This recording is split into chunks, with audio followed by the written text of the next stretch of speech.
Thanks for joining us here on Focus on Africa from BBC World News. Voting is well underway in the United States to decide who is to become the 45th president. The campaign has been a wild and often bitter affair between billionaire Donald Trump and Hillary Clinton, who is hoping to become the first woman to win the White House.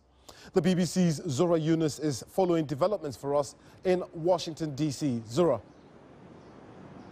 Thank you very much, Peter. I'm just in front of one of the polling stations. As you can see, it's quite calm. We came here like 6 hours ago, and there were a lot of movements, but right now it's turned down. But generally, Latino votes are expected to be even more. African Americans, not quite sure. As you observed earlier, both candidates, especially Hillary Clinton, was trying to convince many of the black votes to turn out. But here, generally, I went to one of the polling stations where it was particularly for black voters. It was quite convincing, not very much, but quite convincing. Lining up to cast their vote and choose their next president. More than 40 million Americans have already cast their ballots in early voting. Black voters who historically vote for the Democratic Party has been down, with many African Americans lacking the enthusiasm they felt 4 years ago when they re-elected Barack Obama. And while most polls show that support for Trump amongst black voters only registers in the single digits, it does still exist. Political pundits say the vote of minorities could be crucial, particularly in battleground states like Pennsylvania and North Carolina. African American voters and Latino voters and Asian American voters can help make up the difference. And given the fact that African American voters make up the largest chunk of minority voters in that state, their turnout is really, really important. So it's not that African Americans are turning out at lower rates than their numbers in the electorate would suggest. They're turning out at proportional rates, and they're not turning out at record rates. Hillary Clinton has been making a last-minute push to boost those numbers, appearing on stage with the likes of Jay-Z, Beyonce, and LeBron. Both Donald Trump and Hillary Clinton have spent the past few days traveling across the country trying to energize voters to come out on polling day. But the effect of the minority, including Africans, would not be known until the results start trickling in the coming hours. So how important is this election to Africans here in America? And what issues do they feel are most at stake? It is important for the Africans to vote here in America because this has become our second home. Our children are born here and we belong here. So in order to maintain that kind of stability, we need to vote. Things that like environmental issues and Trump's stance on immigration. I haven't applied for my citizenship yet, so if he takes office, I don't know how he'll change the rules or that will impact me and my future.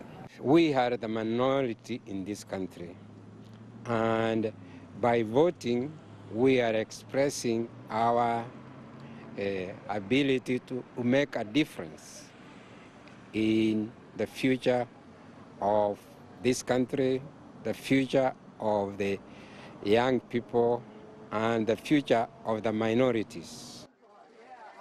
That future is being decided today. And after a year and a half, the wait to find out who America's next president will be is almost over. The decision now lies in the hands of those who show up at the polls and cast their vote.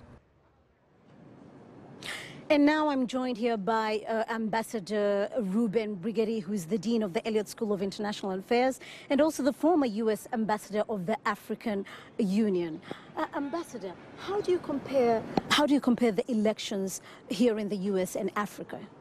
Well, one of the most important differences is that the United States has a long tradition of holding elections, obviously going back to the first presidential elections in 1789. So we actually have a great deal of practice about how to do these. We've actually had our challenges over time, both in terms of expanding the electorate, because initially when the country was first founded, only white men who own land or were over the age of 21 could vote. Obviously, that has expanded now to any adult over the age of 18, both men and women.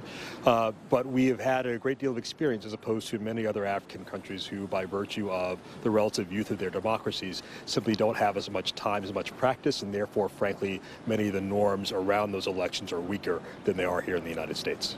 When we talk about the campaigns, one of the candidates have been complaining that the elections might be rigged. How do you think America can stop that kind of fraud? First of all, I disagree fundamentally with that approach. Incidents of voter fraud in the United States are extremely low. There has never been an instance of voter fraud actually affecting election, presidential election in the United States one way or the other. So it's not, frankly, a big worry. It, frankly, is more of campaign rhetoric, and it's one that I hope will not be too damaging once the election is over.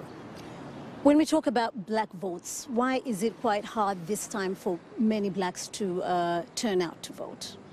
Well, I think voter turnout is explicable depending on what the particular interests of the candidates are and what the community are in any given year. So obviously in 2008, we saw unprecedented levels of turnout of the African-American vote to support President Barack Obama. In 2012, the black vote actually was a little bit less even than it was in 2008. I think probably the absence of President Obama from the ticket is one of the reasons to explain the relative challenges with concerns about black turnout this election. And do you think the issues, just talking about Africans and African Americans, do you think the issues that matter to them are the same? Well, in some ways, the issues that affect all voters in any democracy are the same. Everybody wants to see the economy develop. Everybody wants security. Everybody has, obviously, concerns about education. But in some cases, there are particular matters that are relevant to the specific context. Here in the United States, there are serious concerns about the growth of our economy. I think in this election in particular, there have been a number of concerns about who actually is an American and to the extent to which everybody is included in this great polity, or is America really for some and not for others? And I think these are the kinds of things that really animate certainly the African-American vote. But frankly, you see this in many places of Africa as well, with a number of countries in home country of Kenya, the extent to which tribal politics actually plays a role in the electoral politics. These are things that, frankly, the electoral process, the democratic process, is meant to resolve. But it can only be resolved if the candidates actually broaden their approach to communities beyond their own. Thank you very much, Ambassador Reuben Brigidi, who is the former U.S. Ambassador of African Union. Peter, back to you. Many thanks, Zuhura, and we'll be hearing from Zuhura much later in the program. And if you want to know how it's all going to